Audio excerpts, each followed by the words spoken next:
প্রত্যেকটা মাহফিলে উঠছে দিল্লির বিরুদ্ধে প্রতিবাদী স্লোগান, দিল্লি না ঢাকা। তারপর যা হলো, শহীদ হাদির রক্ত, মাশাআল্লাহ। শহীদ হাদি ভাই বলেছে, আমি যদি মরে যাই আমার সন্তান লড়বে, আমার সন্তান মরে গেলে তার সন্তান লড়বে। অতএব আমরা এখনো বেঁচে আছি ইনশাআল্লাহ। আমাদের সংখ্যা কম হইতে পারে, কিন্তু ভারতীয় বেঈমানদেরকে বলে দাও আমাদের ঈমান মজবুত আছে ইনশাআল্লাহ। আরো রক্ত ঝরলেও আজাদি যাবে না ইনশাআল্লাহ।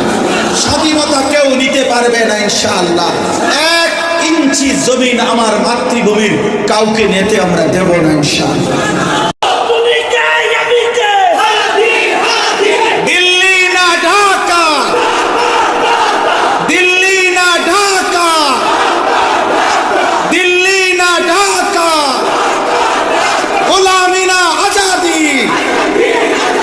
গোলামি না আজাদি। হাদি ভাইয়ের রক্ত